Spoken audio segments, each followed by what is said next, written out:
दोस्तों, एक बार फिर से स्वागत है मेरे YouTube चैनल में। आज पढ़ेंगे एक कहानी द किंगडम ऑफ फूल्स, यानी मूर्खों का राज्य या मूर्खों की नगरी। दोस्तों, एक कहानी के पात्र हम लोग देखते हैं। इस कहानी में एक गुरु, एक चेला, एक ब्रिकलेयर है जो मकान का काम करता है, एक डांसिंग गर्ल है, एक राजा है, एक व्यापारी है, एक चोर है और एक गोल्ड स्मिथ जो कि सुनार होता है। एक बहुत ही शानदार किंगडम है और उसके अजीब ही प्रकार के नियम हैं। राजा है, मंत्री है और जनता है। दोस्तों, इस राजा ने यहाँ पे अपने मंत्री के साथ में मिलके बहुत ही विशेष प्रकार के यहाँ नियम कायदे कानून बना रखे हैं। देख सकते हैं जैसा कि आप उन्होंने क्या किया, यहाँ पे दिन को रात और रात को दिन बना दिया। दिन में सारे लोग सोएंगे जबकि जानवर भी यहाँ दिन में सोएंगे, और रात को सारे लोग उठ जाएंगे और सारा काम किसान वगैरह से जितने भी लोग हैं, दुकानें वगैरह सब रात को खुलेंगी और सब लोग अपना अपना काम जो है रात को करेंगे और दिन में सारे लोग सोए रहेंगे। अचानक एक बार की बात है, एक गुरु और एक शिष्य यहाँ पे आए और दिन में उन्होंने देखा कि यहाँ सब लोग सो रहे हैं। तो वो बड़े ही आश्चर्यचकित हो गए कि ऐसा क्या है कि यहाँ पे दिन में सब लोग सो रहे हैं, ये बड़ी ही विचित्र नगरी है। और देखा उन्होंने रात को, जैसे ही रात हुई सब लोग जग गए और अपने अपने कामों में लग गए और सारे अपने अपने काम को शुरू हो गए। उन्होंने देखा थोड़ी देर बाद में कि चलो कुछ खाना खा लिया जाए, तो एक दुकान पे गए और दुकान पे जाने के बाद में उनको पता लगा कि सारे सामान जो यहाँ पे हैं वो सारे एक डूडू में मिलते हैं। एक डूडू वहाँ की मुद्रा थी। आप कुछ भी सामान वहाँ खरीदिए, उसका केवल एक डूडू ही लगेगा। चेला ये जानकर बहुत ही खुश हो गया, परंतु गुरुजी इसे जानकर बड़े ही चकित रहे कि ये जो काम है ये सही नहीं है।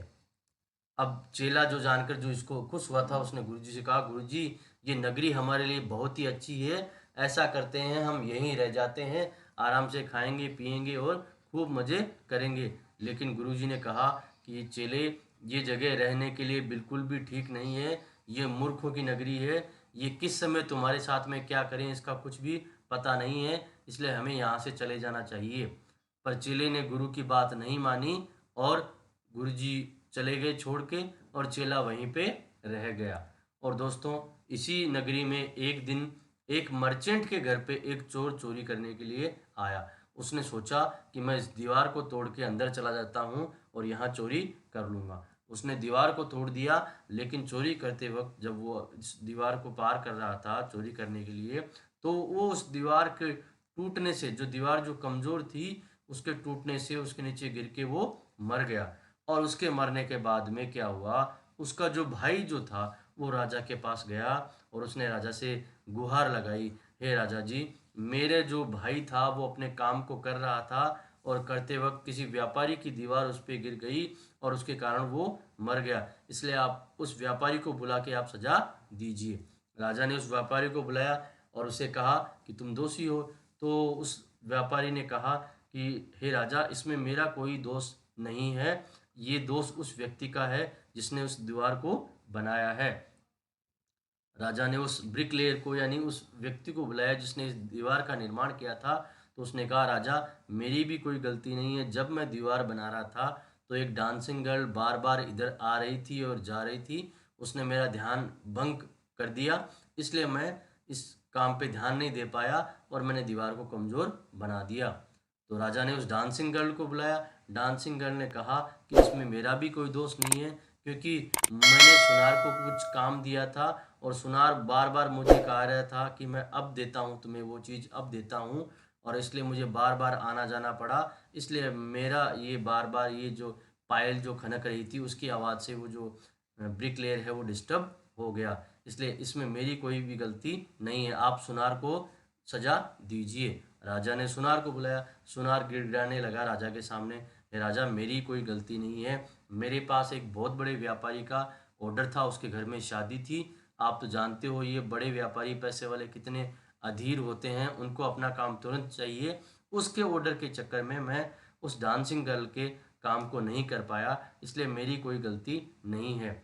तो राजा ने सोचा अब उस व्यक्ति को बुला लिया जाए, और अंततः राजा ने क्या किया, वापस उसी व्यापारी को बुला लिया।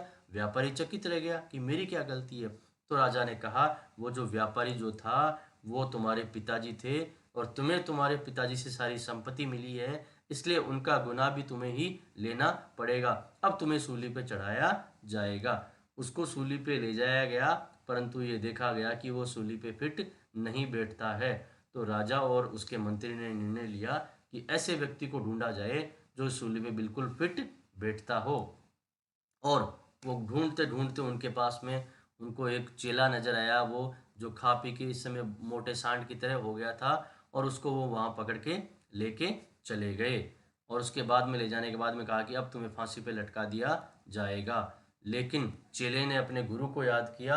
गुरु वहां हाजिर हुआ और गुरु राजा के पास पहुंचा। गुरु ने कहा कि हे राजन, आप बताइए गुरु और शिष्य में बड़ा कौन होता है। तो उसने गुरु गुरु ने उससे उत्तर पाया कि गुरु ही बड़ा होता है। तो ठीक है, अगर गुरु बड़ा होता है तो आप सजा मुझे ही दीजिए, मुझे पहले फांसी पे चढ़ा दीजिए। राजा चकित हो गया कि गुरु फांसी पे क्यों चढ़ना चाहता है। लेकिन चेला भी उसी समय आया और वो भी कह रहा मुझे फांसी पे चढ़ाइए। दोनों कहने लगे मुझे चढ़ाइए, मुझे चढ़ाइए। और ये इस तरह से क्या हुआ, गुरु और चेला दोनों कह रहे हैं राजा और मंत्री को, पहले हम फांसी पे चढ़ेंगे, पहले हम फांसी पे चढ़ेंगे, पहले हम फांसी पे चढ़ेंगे। अब राजा और जो उसका मंत्री था वो दोनों चकित हो गए कि ऐसा क्या कारण है कि ये दोनों ऐसा कह रहे हैं। अब उन्होंने गुरु को पूछा कि गुरु क्या बात है। तो गुरु ने बताया कि ये जो सूली है ये बहुत पवित्र है, इस पे जो पहले चढ़ेगा वो इस राज्य का राजा बनेगा, और दूसरा जो सूली पे चढ़ेगा वो उस राज्य का मंत्री बनेगा। इसलिए हम दोनों इस राज्य के राजा और मंत्री बनना चाहते हैं, इसलिए हमें आप जल्दी सूली पे चढ़ा दो। अब राजा और मंत्री ने सोचा ऐसा मौका हम गंवा नहीं सकते। वो रात को गए और वो उन दोनों को आज़ाद कर दिया, और अब उनकी जगह आप चले गए, और फिर सिपाहियों ने उनको सूली पे चढ़ा दिया। और देखते देखते सिपाहियों ने उनको सूली पे चढ़ा दिया। किसी को पता नहीं चला कि हमने राजा और उसके मंत्री को सूली पे चढ़ा दिया। और सब लोग चकित रह गए कि ये क्या हुआ। अब उन्होंने गुरु और चेला को पकड़ने का निश्चय किया कि उनको बुलाते हैं और वो ही हमारे राजा और मंत्री बन जाएंगे। और गुरु चेला एक बार तो नहीं माने इस बात के लिए, लेकिन वो बाद में इस बात के लिए तैयार हो गए कि ठीक है, हम आपके राजा और मंत्री बन जाएंगे, लेकिन आपको हमारे हिसाब से चलना पड़ेगा, और सारे नियम कायदे कानून बदले जाएंगे, और सब सिस्टम से सारे काम आपको करने पड़ेंगे। अब सारे लोग बहुत खुश हो गए, क्योंकि वो जो उनको नया राजा और नया मंत्री मिल चुका था, जो बहुत ही समझदार थे और सारे राज्यों को समझदारी से चलाएंगे। दोस्तों, कैसी लगी आपको ये मेरी कहानी? Please like, share and subscribe our channel. Thank you for watching the video.